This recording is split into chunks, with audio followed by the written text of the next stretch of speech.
माँ दुर्गा के चौथे स्वरूप का नाम कुष्मांडा है। अपनी मंद हल्की हंसी द्वारा अर्थात ब्रह्मांड को उत्पन्न करने के कारण इन्हें कुष्मांडा देवी के नाम से अभिहित किया जाता है। नवरात्र पूजन के चौथे दिन कुष्मांडा देवी के स्वरूप की उपासना की जाती है। इस दिन साधक का मन अनाहत चक्र में अवस्थित होता है, अतः पवित्र मन से पूजा उपासना के कार्य में लगना चाहिए।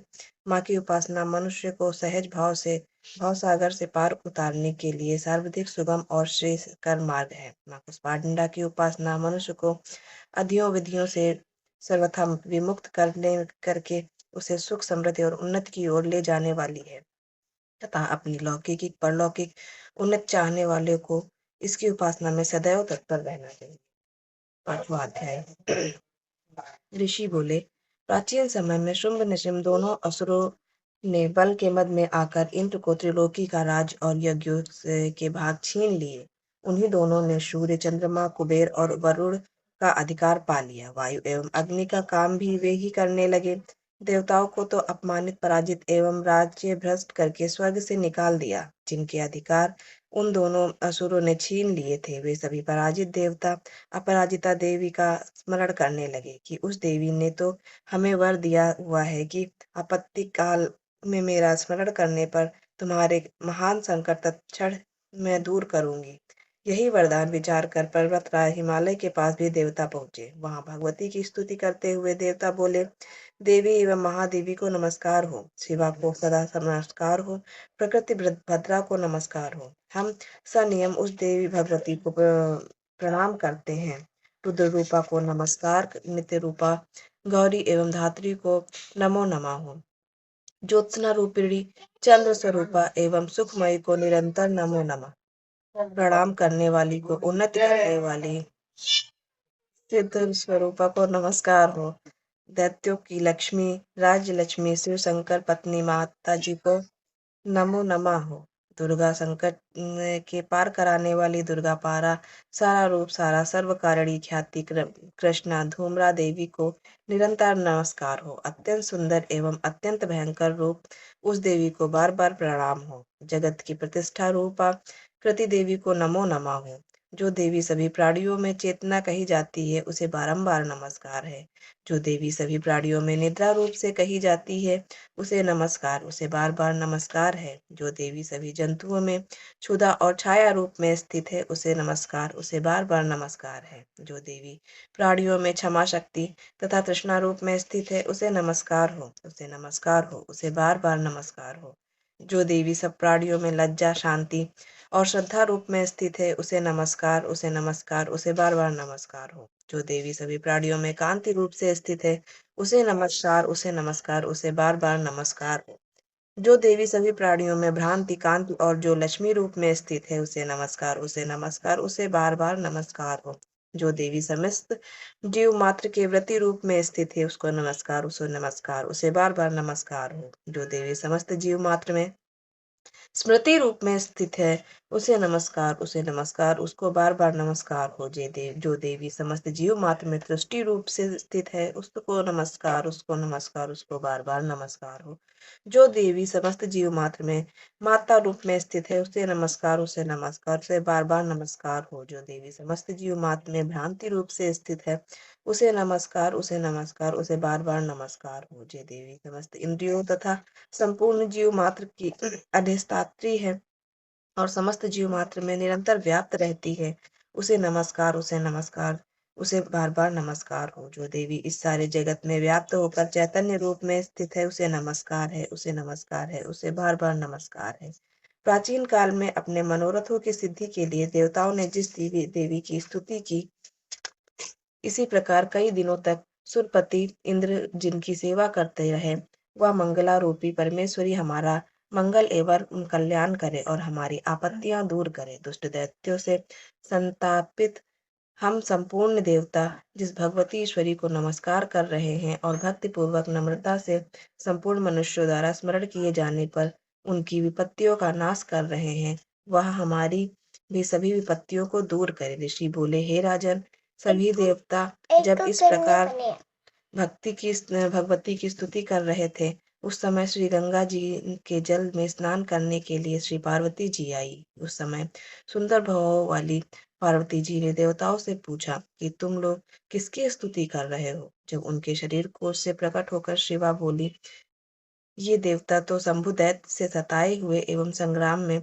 निशुंभ से पराजित हुए मिलकर मेरी ही स्तुति कर रहे हैं। श्री पार्वती के शरीर को श्री अंबिका जी का प्राकट्य हुआ। इस प्रकार सारे संसार में कौशिकी के नाम से प्रसिद्ध हुई। इस प्रकार जब कौशिकी प्रकट हुई, श्री पार्वती में काली हो गई। अतः हिमालय में रहने वाली कालिका नाम विख्यात हुआ। उसके अनंतर शंभु निशुंभ के सेवक चंड तथा मुंड ने वहां आकर उस अंबिका देवी को देखा, जो उस समय परम सुंदर रूप धारण कर रही थी। उन दोनों ने शुंभ दैत्य को जाकर कहा कि हिमालय को अपनी कांति से प्रकाशित करती हुई परम सुंदर स्त्री वहां बैठी है। वैसा उत्तम परम सुंदर रूप किसी ने भी नहीं देखा होगा। हे असुरराज, वह देवी कौन होगी, इस बात का आप ही पता लगाइए और उसे ग्रहण कीजिए। वह स्त्री क्या है, रत्न ही है। उसके तो सभी अंग बड़े मनोहर हैं। अपनी दिव्य कांति से दिशाओं को प्रकाशित कर रही है। हे दैत्येंद्र, वह तो बैठी हुई है, आप जाकर उसे देख सकते हैं। हे प्रभु, जैसे भी हो आप उसे ग्रहण कीजिए। ऋषि बोले। तब चंडमुंड के वचन सुनकर शुंभ ने महाअसुर सुग्रीव को दूत बनाकर देवी के पास भेजा और कहा कि तुम मेरी ओर से उससे इस प्रकार कहना और इस प्रकार उपाय करना, जिससे कि वह प्रसन्न होकर अत्यंत शीघ्र ही यहाँ आ जाए। यह सुनकर वह दैत्य पर्वत के उस प्रदेश पर पहुंचा जो कि अत्यंत सुंदर था। वहां पर ही देवी बैठी हुई थी। वहां जाकर उसने देवी से मधुर वाणी द्वारा कोमल वचन कहे। दूत बोला, हे देवी, दैत्यों का स्वामी शुंभ तीनों लोकों के परमेश्वर है। मैं उनका दूत हूँ। मुझे उसने आपके पास भेजा है। मैं वहां जो उसकी आज्ञा ना मानता हो उसे परास्त कर देता हूँ। उसने सभी देवता परास्त कर दिए हैं। अब आपके लिए जो संदेश है वह सुनिए। उसने कहा है, सारी त्रिलोकी मेरी हो चुकी है, सभी देवता मेरे अधीन हैं, सभी यज्ञ भाग पृथक पृथक करके मैं ही पा रहा हूँ। त्रिलोकी भर में उत्तम सभी रत्न मेरे अधीन हो चुके हैं। इंद्र के श्रेष्ठ वाहन ऐरावत हाथी को मैंने छीन लिया है।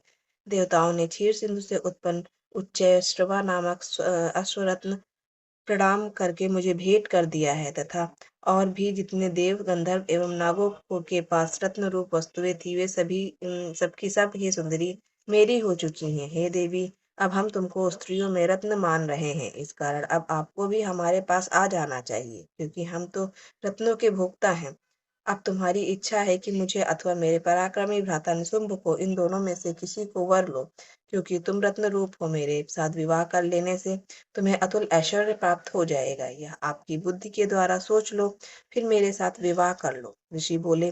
जब इस प्रकार दूत ने देवी से कहा, वह जगत को धारण करने वाली भक्ति देवी जी गंभीर होकर मंद मुस्कुराहट करके बोली, हे दूत, तुमने जो कुछ कहा वह सत्य है, मिथ्या कुछ भी नहीं। इसमें संदेह नहीं कि शुंभ त्रिलोकी का स्वामी है और निशुंभ भी वैसा ही है, किंतु मैंने प्रतिज्ञा की हुई है, उसे किस प्रकार से मिथ्या करूं। प्रतिज्ञा इस प्रकार है कि जो मुझसे युद्ध में जीत ले एवं मेरा अभिमान तोड़ दे और संसार में मेरे समान बलधारी हो, वह मेरा भर्ता हो सकता है। शुंभ आए अथवा महाअसुर निशुंभ आए, मुझे जीतकर मेरा शीघ्रता से परिग्रहण करे। दूत बोला, हे देवी, तुम्हें अभिमान है तो इस प्रकार की बातें मेरे सामने कर रही हो। भला कहीं त्रिलोकी में ऐसा कौन सा पुरुष है जो शुंभ निशुंभ का सामना कर सके। सारे देवता तो दूसरे दैत्यों को सामना भी ना कर सकते, तू तो स्त्री है, फिर अकेली बैठी है। युद्ध भूमि में इंद्रादिक सभी देवता ने जिस शुंभ आदि दैत्यों के सामने न ठहर सके, भला तू स्त्री होते हुए उनका सामना कैसे कर सकेगी। इस प्रकार चलने से तुम्हारी प्रतिष्ठा होगी, अन्यथा जब वे तुम्हें केश पकड़कर घसीटते हुए ले जाएंगे तो तुम्हारा गौरव नष्ट हो जाएगा। देवी बोली, हे दूत, इसमें कोई संशय नहीं है, शुंभ बलवान और निशुंभ भी पराक्रमी है, पर मैं क्या करूं तो क्या करूं। प्रतिज्ञा करने से पहले यह बात मैंने नहीं सोची थी। अब तुम जाकर असुर राज को मेरी यही बात कह दो, फिर उसे जो उचित दिखाई दे वही करे। छठा अध्याय, धूम्रलोचन वध। ऋषि बोले, देवी जी का इस प्रकार वचन सुनकर दूत क्रोध से लाल होकर लौट गया और फिर दैत्यराज को विस्तार के साथ सभी बातें सुना दी। दूत के वचन सुनते ही दैत्यराज क्रोध से भर गया। दैत्यों के सेनापति धूम्रलोचन ने बोला, हे धूम्रलोचन, तुम देर मत करो। अपनी सेना के साथ वहां जाकर उस दुष्ट को केशों से पकड़कर बलपूर्वक घसीटते हुए यहाँ जल्द ले आओ। उसकी रक्षार्थ यदि कोई भी वहां दूसरा उपस्थित हो, चाहे वह देवता हो, यक्ष, गौर, गंधर्व कोई भी हो, उसे मार डालो। ऋषि बोले। आज्ञा पाते ही वह धूम्रलोचन दैत्य 60,000 असुरों की सेना लेकर शीघ्र चल पड़ा। वहां पहुंचकर उसने हिमालय पर विराजमान देवी को देखा और ऊंची आवाज में बोला, अरे तू शुभ निशुंभ के पास चल। यदि अभी भी प्रसन्नता पूर्वक मेरे स्वामी के पास नहीं चलेगी तो स्मरण रख, तुझे बालों से पकड़कर घसीटते हुए बलपूर्वक मैं ले जाऊंगा। देवी बोली, इसमें संशय नहीं है कि तुम दैत्येश्वर ने भेजा है। तुम स्वयं भी बलवान हो, बड़ी भारी सेना भी साथ ले आए हो। इस प्रकार की दशा में मुझे बलपूर्वक ले जाओ तो मैं तुम्हारा क्या कर सकती हूँ। ऋषि बोले। जब इस प्रकार का उसे उत्तर मिला तो धूम्रलोचन असुर देवी की ओर दौड़ा। तब तो देवी अंबिका जी ने हुंकार के शब्द से उसे भस्म कर दिया। फिर तो असुरों की क्रोध में आई बड़ी सेना तथा अंबिका जी ने एक दूसरे पर तीक्ष्ण वार शक्तियां फरसे आदि बरसाने आरंभ कर दिए। इधर देवी जी का वाहन सिंह भी कुपित होकर भयंकर नाद करता हुआ अपने बाल झटकता हुआ असुरों की सेना पर उछल पड़ा। उस सिंह ने कुछ असुरों को पंजों की मार से एवं कुछ एक को अपने जबड़ों से तथा कई एक महाअसुरों को नीचे पटक कर दांतों व दाढ़ों से विदीर्ण करके मार डाला। कितने एक दैत्यों के केसरी ने नाखूनों से पेट फाड़ डाले, कितने एक दैत्यों के तल प्रहार कर उसके सिर धड़ से पृथक कर डाले और अन्यों के भुजाएं सिर आदि छिन्न भिन्न कर दिए। कितनों के पेट फाड़ फाड़ कर गले के बाल पटकते हुए सिंह ने रुधिर पान किया। अत्यंत कुपित हुए देवी जी के वाहन बलवान सिंह ने क्षण भर में दैत्यों की सेना क्षय कर दी। देवी जी ने उस असुर धूम्रलोचन को मार डाला। देवी जी के वाहन सिंह ने भी सारी सेना का क्षय कर दिया। शुंभ ने जब यह सुना तो उसे क्रोध का पारा चढ़ गया और उसके होठ कांपने लगे। छठ शुंभ ने चंड तथा मुंड दोनों दैत्यों को आज्ञा दी, हे चंड तथा मुंड, तुम दोनों बड़ी भारी सेना लेकर वहां जाओ, उसे जल्दी से जल्दी लाओ। उसे सेना लेकर खींच कर या बांध कर ले आओ। यदि इस प्रकार लाने में तुम लोगों को संशय हो तो युद्ध करो। सभी प्रकार के अस्त्र शस्त्र से सारे असुर मिलकर उसे मार डालो। उस दुष्टा के मर जाने पर एवं सिंह के भी मारे जाने पर जिस दशा में भी अंबिका पड़ी हो, उसे बांधकर अपने साथ ले आओ। माँ दुर्गा जी के 5वें स्वरूप को स्कंद माता के नाम से जाना जाता है। ये भगवान स्कंद कुमार कार्तिकेय नाम से भी जाना जाता है। इन्हीं भगवान स्कंद की माता होने के कारण माँ दुर्गा जी के इस 5वें स्वरूप को स्कंद माता के नाम से जाना जाता है। इनकी उपासना नवरात्रि पूजा के 5वें दिन की जाती है। इस दिन साधक का मन विशुद्ध चक्र में अवस्थित होता है। इनका वर्ण पूर्णतया शुभ्र है। ये कमल के आसन पर विराजमान रहती हैं। इसी कारण इन्हें पद्मासना देवी भी कहा जाता है। सिंह भी इनका वाहन है। नवरात्रि पूजा के 5वें दिन का शस्त्रों में पुष्पक महत्व माना जाता है। इस चक्र में अवस्थित मन वाले साधक की समस्त बाह्य क्रियाएं एवं चित्त विद्याओं का लेप हो जाता है। 7वां अध्याय चंड और मुंड का वध। ऋषि बोले। तब आज्ञा पाते ही चंड मुंड आदि दैत्य आयुधों से सुसज्जित होकर चतुरंगिणी सेना के साथ चल पड़े। वहां पहुंचकर उन्होंने देखा कि हिमालय की ऊंची स्वर्ण की चोटी पर सिंह पर देवी बैठी हैं और मंद मंद हंस रही हैं। इस प्रकार उसे देखकर पकड़ने की चेष्टा करने लगे। किसी ने धनुष चढ़ा लिया, किसी ने तलवार संभाल ली एवं कितने ही देवी जी के पास पहुंच गए। तब अंबिका जी उन शत्रुओं के प्रति क्रोध में आ गई। उस समय क्रोध के कारण उनका मुख काला हो गया था। देवी के माथे पर कुटिल होकर भौहें तन गईं। तब तो भयंकर मुख वाली काली देवी तलवार तथा पाश लेकर प्रकट हो गई। उन्होंने अद्भुत सा खड्गवांग धारण कर लिया। नरमुंडों की माला शोभित थी। चीते की चर्म की साड़ी पहनी हुई थी। शरीर पर मांस सूखा दिखाई देता था। अत्यंत भयानक रूप था। मुख को खोल रखा था। लपलपाती हुई जीव्या और भी भयंकर थी। धसी हुई लाल लाल आंखें थी। गर्जना के से सभी दिशाओं को भर दिया था। तब तो वह बड़े वेग से दैत्य सेना पर टूट पड़ी। बड़े बड़े असुरों को मारती हुई उनका भक्षण करने लगी। उन पार्श्व राक्षसों को, अंकुशधारियों को, महावत तथा योद्धाओं को घंटों के साथ कितने हाथियों को एक ही हाथ में पकड़कर मुख मुख में डालती गई, वैसे ही घोड़ों के साथ रथों को एवं सारथियों को मुख में डाल डाल कर अत्यंत भयानक रूप से दांतों से उन्हें चबाती जाती थी। किसी के केश पकड़ लेती तो किसी की गर्दन दबा डालती, किसी को पैरों से दबोच लेती तो किसी को छाती से ढकेल कर मार गिराती। असुरों के द्वारा छोड़े गए अस्त्र शस्त्रों को मुंह से पकड़ती जाती और दांतों से पीसती जाती। काली जी के इस प्रकार बलवान दुरात्मा असुरों को वह सेना कुचल डाली। कितने ही असुरों को मार दिया। उस देवी ने कुछ एक तलवार से काट गिराए, कुछ एक खड्गवार से पीट दिए गए और कुछ एक दांतों से कुचल दिए। क्षण भर में राक्षसों की वह भारी सेना मर मिट कर गिरा दी। वह देख चंड उस भयानक काली की ओर दौड़ा। इधर महाअसुर मुंड ने भी महाभयानक बाणों की वर्षा से एवं शस्त्र चलाए हुए चक्रों द्वारा उस भयंकर आंखों वाली देवी को ढाप दिया। वे अनेक चक्र देवी के मुख में प्रवेश करते हुए इस प्रकार दिखाई देने लगे जैसे बहुत से सूर्य बादलों के पेट में समाते जा रहे हों।